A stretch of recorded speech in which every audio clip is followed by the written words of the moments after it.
Welcome back to the Modern Missionary, hosted by YWAM Endless Summer and joined by Fireplace Ministries. I am James Walton, your host, and I'm joined by Taylor and Natalia. Today, we're talking about how the modern missionary needs community, something that we've learned and experienced through just our walks as ministers in faith. To be really effective, there's an incredible tool that is called community, and we want to dive into community, expand upon that a little bit more today. But first, to get us started, I think a great place to start is to take a temperature on like where the church is currently interacting in community and what community means. There's so many different avenues for us to view community, but we want to talk about it through the Christian perspective. So where is the church at in regards to community today? What do you guys think?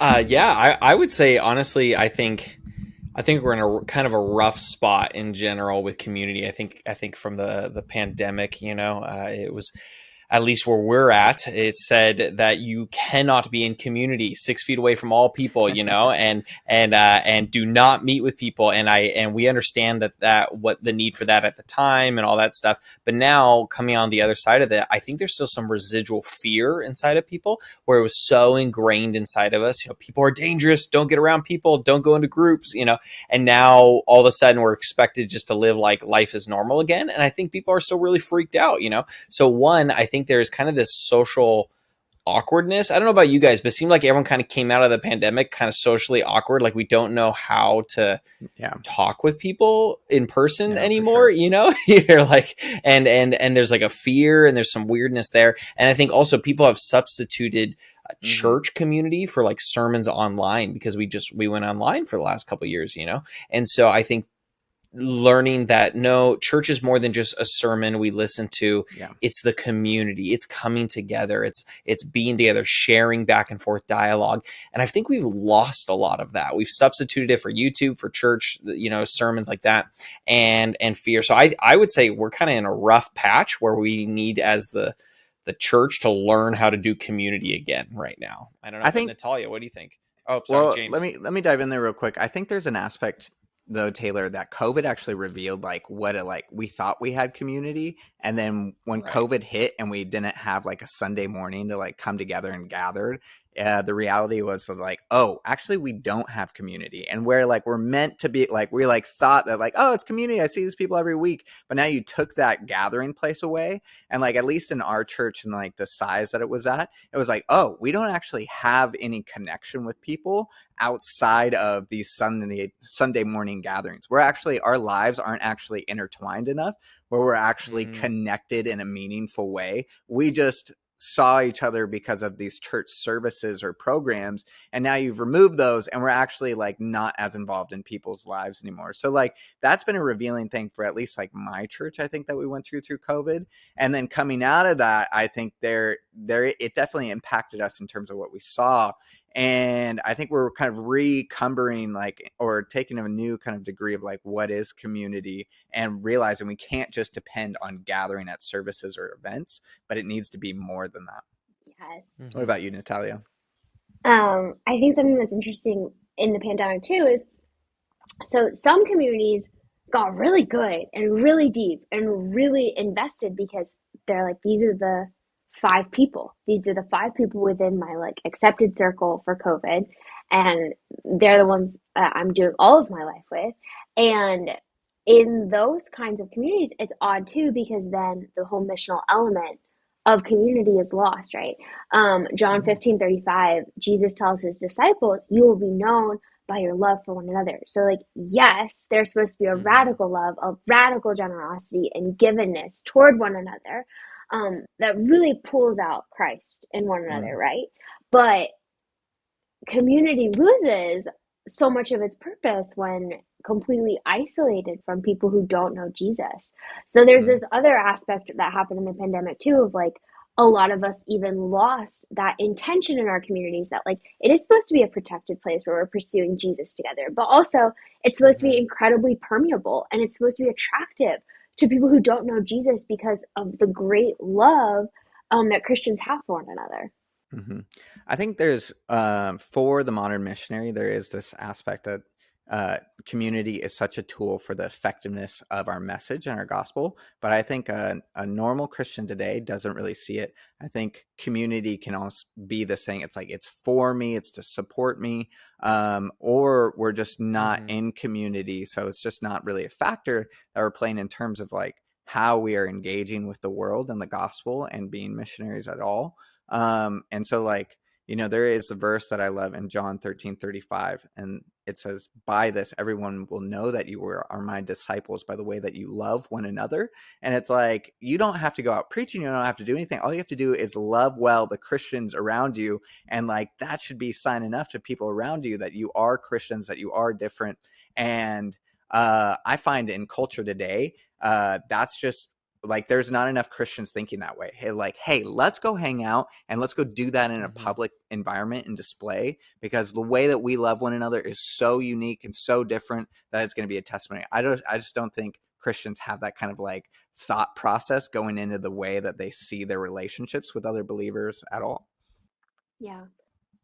I think it's very like, what is this giving to me? And in some ways too, it's like, it's something like that has been talked about. This isn't like a new thing that I'm saying, but how consumer culture has invaded the church. That you can go to a church, you can like the sermon, you can like the services offered, that like, oh, they play the music that I like, and oh, like the preacher agrees with most of the things I believe already, and oh, like they have like the kids service and the youth and the young adults, and then they have the women's ministry and the men's ministry and the family stuff, right? It's like these services that are offered.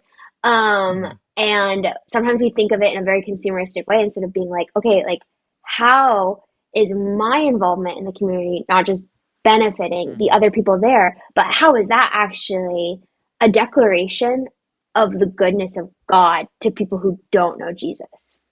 Yeah. Natalia, you've said this before, and I want to pull it out of you again. But I think what church community has turned into is like, we've identified, like you're saying, we've identified these affinity groups, age groups as like places where like, oh, Christian, you have these things in common. And you said that like, sometimes we're just friends who happen to be Christians, as opposed to like a Christian community with Jesus at the center and purpose. Do you want to elaborate on that a little bit more? Yes.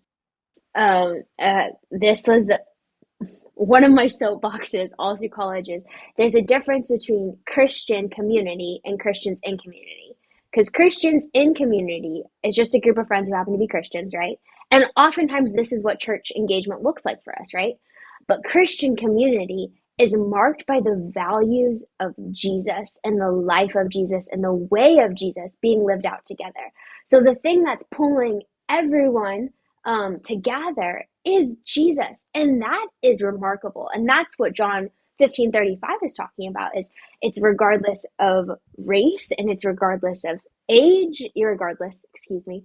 And when you see that kind of diversity coming together all around Jesus, like that is a beautiful thing to see. Yeah, absolutely. I think that when a community is being intentional, and that's what modern missionary is about, kind of like empowering us to be intentional lifestyle living out, like in our pursuit of Jesus, right?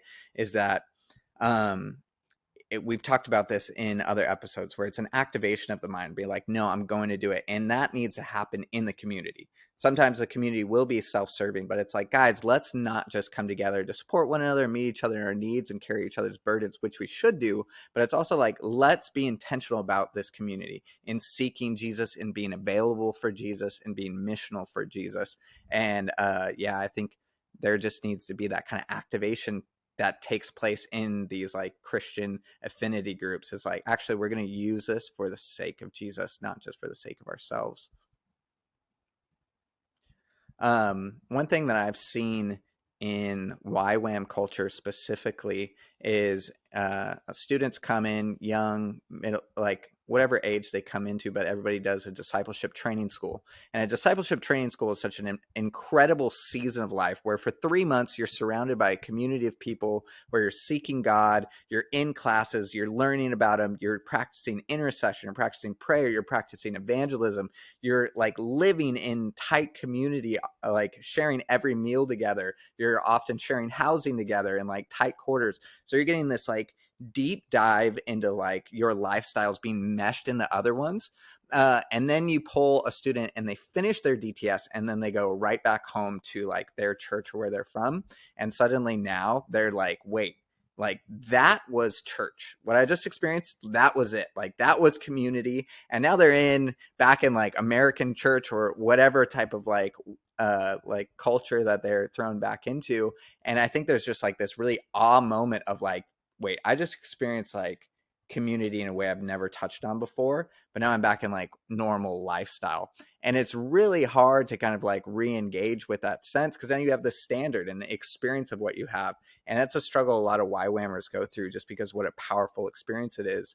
But I think like, and what happens sadly is a lot of YWAMers get jaded from that and they get angry at the church, and there's a little bit of bitterness there. And I've definitely like been on ropes of that. So there's a question and like the need to like, we got to figure out like what real community is. And not everybody can just like, go live together in like tight community, live every meal. Like that is a unique space created in like a discipleship training school environment. But like, how do you guys think that applies into normal day-to-day living? You have any thoughts on that? Yeah, sure. Yeah, I think it's tough. And I've seen it with anyone who lives in an intentional community. I mean, even kids go to, when I was a youth pastor, they'd go to summer camp, and they're in this deep community for a week, and then they come home and they just crash because they go back home to their normal lives. And so I see it anytime, and I think it's because our souls long and cry out to be in community. And so when we find a glimpse of it that feels so real, and then we go back home to our just normal lives, it feels like there's a grieving that happens in our hearts, and we long it. So the question is, okay, so how do we then create a culture where we're getting that community, throughout the week while we're doing the rest of our stuff? And I would say, kind of going into that is just being really intentional, really pursuing people, realizing church is not just the Sunday morning service. Church is the body of Christ, So we would do all throughout the week. For me, I would be on one night serving somewhere with people, because when you serve together, you grow in community together, right? And like Natalia said, you're not just consuming, you're giving. So I joined a youth group to serve at. I joined a food thing to join at. I joined a Bible study that was midweek. I joined, and then the Sunday morning thing, and then also went to another worship night thing. So I intentionally said, okay, I got to work 40 hours a week, but outside of those hours, I'm going to intentionally pursue relationship with a group of people, and I'm going to pursue not just them for fun, but I'm going to pursuing Jesus with them. I'm going to pursue a greater cause, like serving or studying or going after Jesus, right, together. And that really helped me, at least, start to pull together what I had in YWAM, but out here working, your full-time job, right? And so I would encourage people, there's community out there and there are people who long for it, but you have to pursue it intentionally, and you have to go after it. And I would encourage you, a few times a week, go serve somewhere, go do a connect group, Bible study group, go do a prayer group, go play a sport together, do something to pursue relationship. Because if you just sit back and are sad, it's not going to come to you. You got to go fight for it. So really is something you got to fight for. Yeah, I think what happens in a DTS is that everybody's on that journey together of discovering what community is. And so you're kind of learning together and like in that agreement process of opening up, and it's a journey together. Whereas when you're back home, you're kind of like, how do you get everybody else to get on that same page? And I found it so difficult to get people out of their shells, to be like, hey, I want to be in community. Hey, I want you to come over whenever. Like, I want you to be a part of my life and a part of my kid's life. And like, it's really hard to establish that type of like culture when the culture of today is like, no, we live separate individual lives, and it's tough, it's difficult.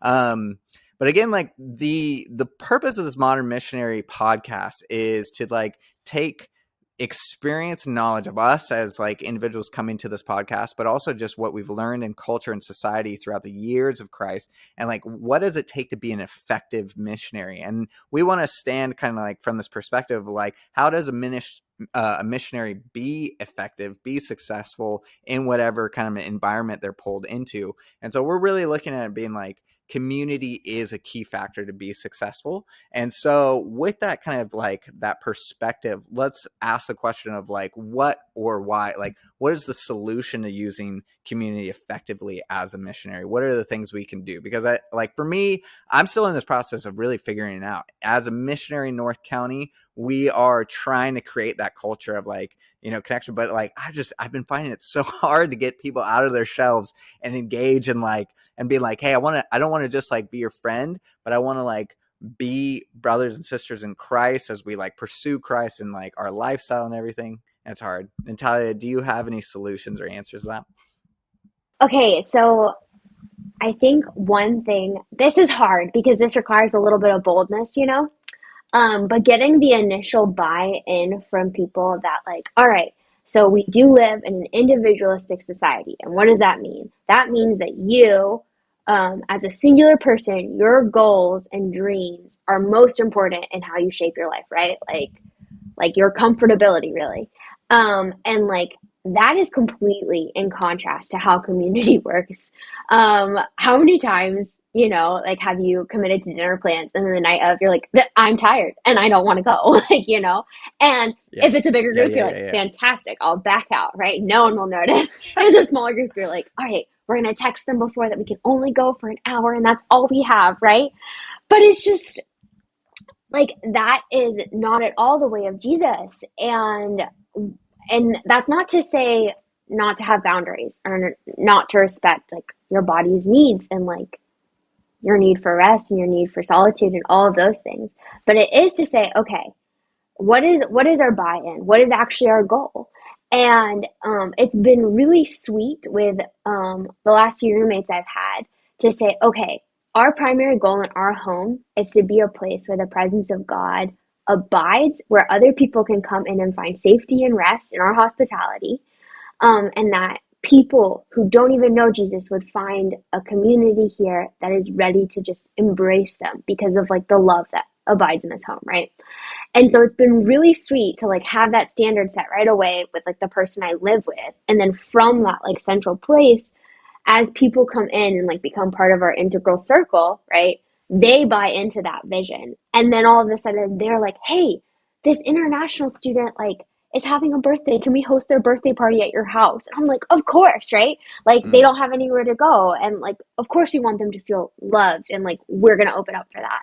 So I think the first thing is just being clear about the goal, you know? I think sometimes as Christians, we try to be sneaky. We're like, I'm going to host this and that and the other and try to create community, right? And it'll just happen to be deep and someone will happen to open up instead of Mm. being clear with the people we spend the most time with about what we're trying to do in being hospitable and in opening up and like in the communities we're trying to create. Yeah, I think Jesus, when he always sent his disciples out in two. And like, there wasn't just, you're not meant to be just this missionary out on your own, but going with somebody, going together. I know for me, like both of you have served on YWAM in the summer staff. So both of you have been such an empowerment to me as somebody who's like starting out this new thing, to be able to bring some people alongside me in this journey who are working with me, even if like the end goal might be different, like for where both of you are headed, but to be able to serve alongside me has just been such an encouragement that I'm just not alone and that like in this journey. And so it builds me up, you know, and like, I think in the start of our YWAM base, that's been what's different. Is like we haven't had like a team that's just like we're starting from this. It's been Rochelle and I, and we've been able to. I've been so grateful to like add both of you to that team in this journey, and like it's been such an encouragement. But we're just as missionaries in this modern day, like don't go at it alone needs to be something that we understand. Like if we can just enter and engage with culture in pairs, like that's the way that Jesus would have us do it, right? Yeah, I think a lot of times too, I don't know if you guys have seen this. I saw this a lot where people have kind of they don't have an attitude approaching community like Jesus had, where Jesus made community by loving them, serving them, pouring into them, you know, and then community flocked to him. And I've noticed when there's people who kind of have an attitude of how come nobody pursues me, they usually don't have a community. You know, they Mm. usually, and they, the very same people, and there's this common complaint, yeah, but I reached out and then they didn't reach out back to me, you know, kind of a thing. And they've asked me, you know, why do you have so many friends, all this stuff, how do you do that? And I'm like, well, I pursued other people regardless of if they ever pursued me back or not. And I'm not keeping a tally of like, I pursued you, I called you once and you didn't call me back. You know, there's certain friends, like I've called them 50 times and they've never called me back, right? But I've said, I've chosen in my heart that person's valuable and I'm Mm-hmm. pursuing them, right? And so there's not this equal, like, people Mm. say, well, all relationships are give and take, and it's kind of like, well, yeah, like you don't want to be in a relationship where someone's just like attacking you, right? But at the same time, like, but it's also, no, like when I look at Jesus, he just poured in, right? He just poured in, right? And so if you want to Mm. develop a community in your life, you have to have a heart posture that says like, I'm here to pour into them and to love them, right? And I'm not gonna like, I'm not keeping track of how many people are like coming back at me. I'm pouring into them. And when you do that, like in everything, like you're the first to listen versus share. You're the first to ask, how are you doing versus how come you Mm. never ask me how I'm doing? You know, like you're the first to write all that. You find it does end up coming back to you because everyone's like, that guy's awesome. That girl's awesome. Like, I want to be their friend, right? You know, but you first start with this selfless Mm. approach of like, I'm just here to love people, and then watch a community starts to form around you. You know, have you guys seen anything like that? Yeah, I think culture will say in that situations, like if you stop reaching out to people, nobody reaches out to you, they're not your real friends. And that's what like culture wants to say. But I think where your approach to that, Taylor, you said like this person's valuable and like worth pouring into, and just like that with your mindset of being like, no, I want to pursue them, not because like, and you're not saying they're valuable because they give to me. You're just identifying that they're valuable as an individual, and so therefore worth pursuit of. And I think that that is so valuable, because I do think culture, and it's infiltrated in a Christian society, where it will say like, if somebody's not reaching out to me, then like, this relationship's not worth going anywhere. But you absolutely, Christians, we need to be intentional about pursuing people and going after them because they're valuable of who they are as just a son or daughter of Christ, and not because you're like, oh, that person's cool or that person has a lot to give me, but just like just out of that individual, for sure. Yeah, I see that.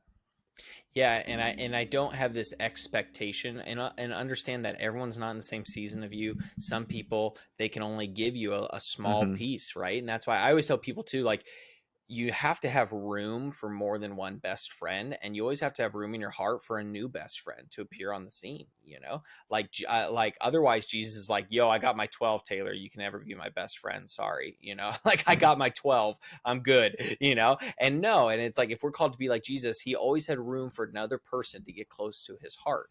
And I think it's the same with us, like, and I've seen people fall into this danger where they're like, I got my Right. one best friend, I got Right. my two best friends. And then if that friend gets married or has kids or their season changes or like something happens, they move away, then their life is crushed and they no longer have community, right? And that's why the scripture says there's wisdom and multitude Mm. of counsel, right? And it's just this idea of build a community. And there's some friends, I don't expect them to be Mm. everything to me, right? I built a whole community, and it's like, if I need advice on this area, I go to that guy. If I need advice on this area, I go to that person. I don't expect one or two people to be Yeah. my everything, because only Jesus can do that, right?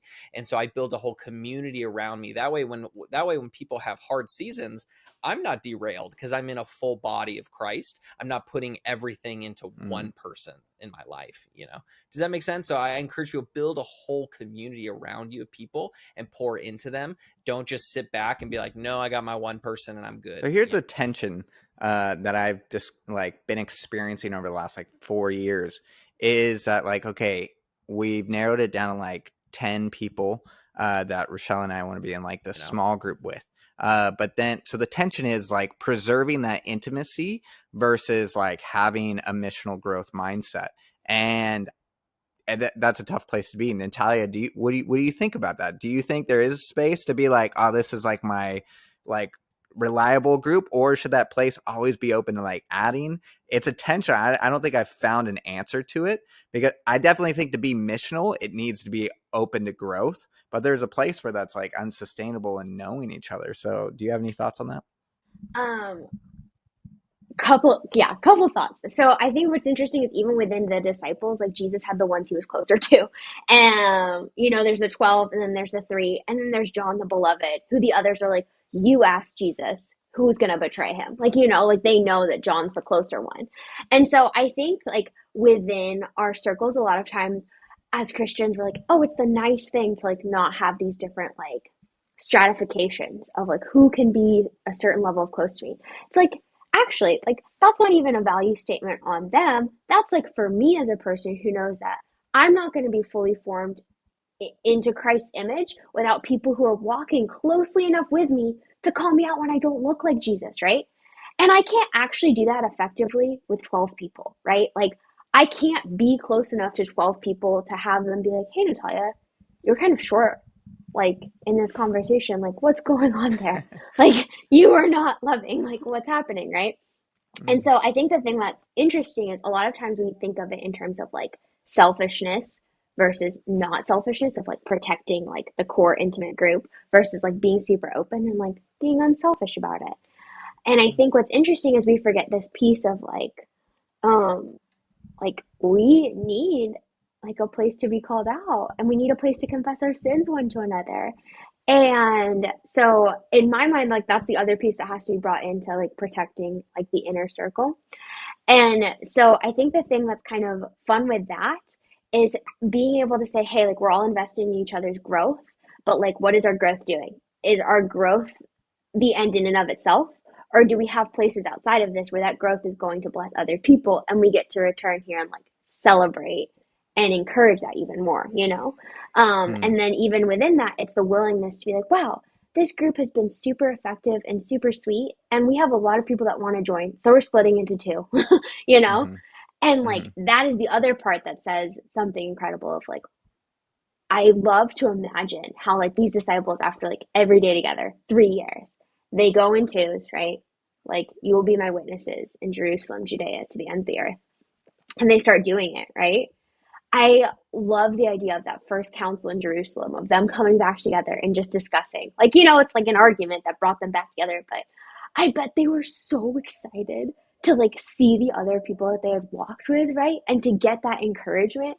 And so in some ways, I feel like we have to let ourselves be human about it, Like these are my close people and these are the ones making me more like Jesus. And yet at the same time, I am focused on the mission and I can't lose sight of those two things being in Mm-hmm. tension.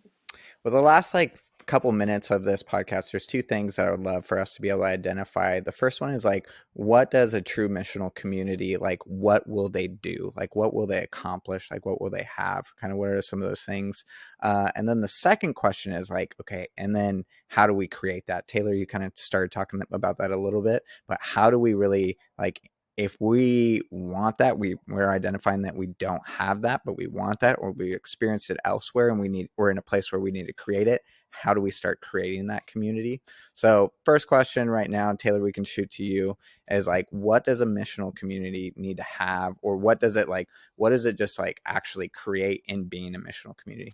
Yeah, I would say definitely for one, the common mission, kind of a thing. Like if you're a missional community, you gotta have a mission you're going after, and so being with people who this community wants to pursue Christ, they want to pursue the kingdom, they want to pursue changing this world for Jesus, and if you have to surround yourself with people that you want to become like and you're going after, right? And it's a similar, they're all going after the same desire, right? So I would say if you're in a community where they're like tearing down and they don't want Jesus and they're just kind of like they don't really want much in their life and they're going after worldly things, like that's not a missional community. And so if you're Yeah. saying I want a missional community that makes an impact, you have to look at the values of the people in that group and in that community.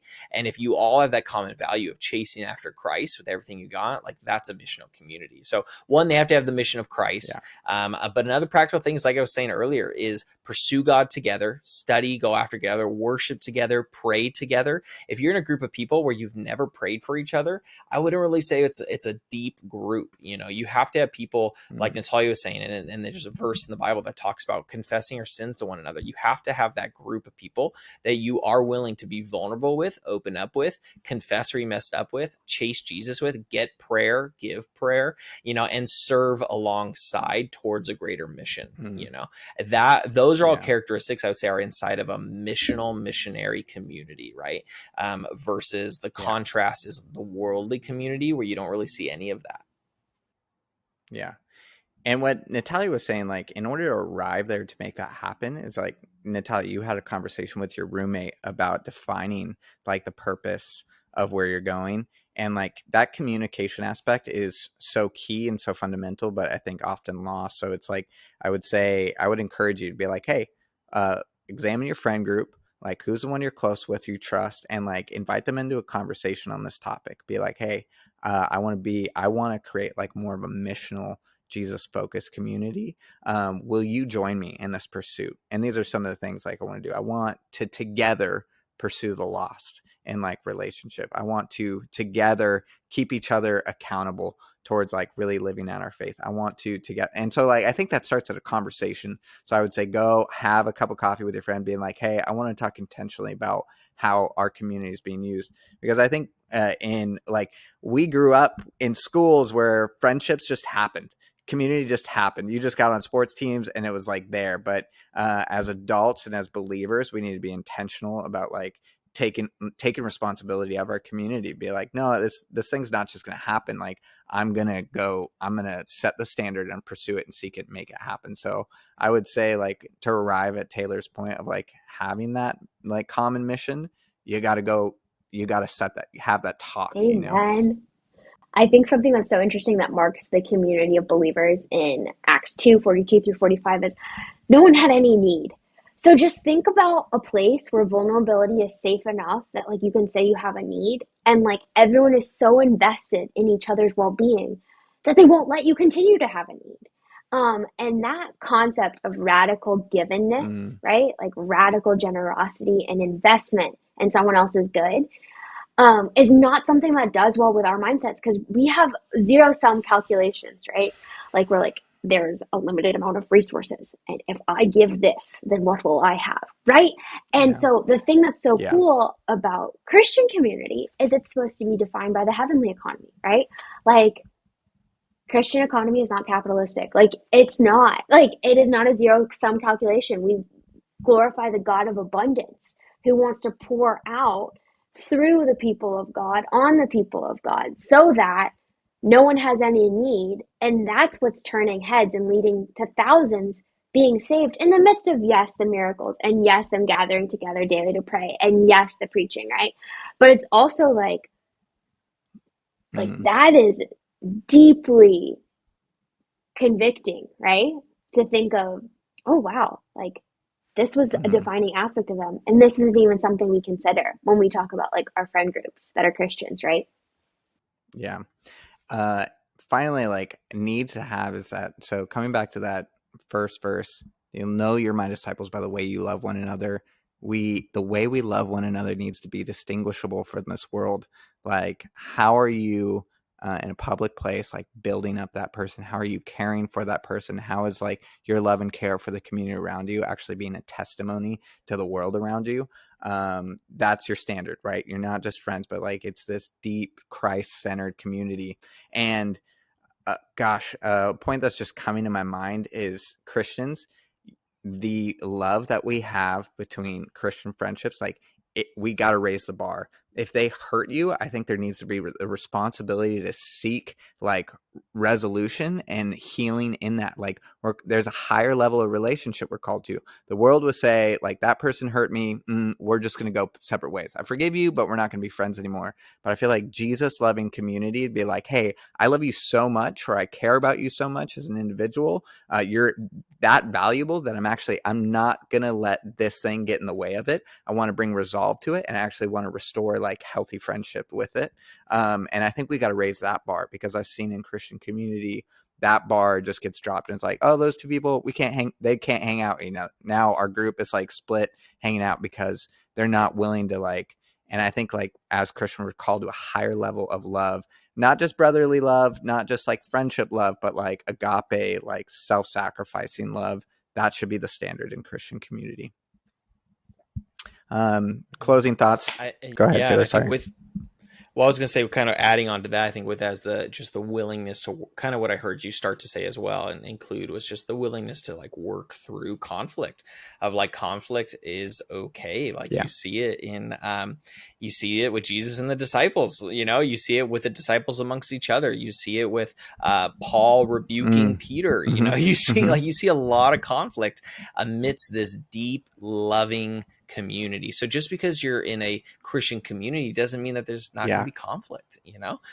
There's even two people who are chasing Jesus with their whole heart are still going to have big disagreements. And you see Paul and Barnabas, they literally had to split ways because of a conflict they had over what to do with Mark, and they didn't know what to do. And Paul was like, I'm not taking him. And Barnabas is like, we're not abandoning him. Right. And both were kind of right.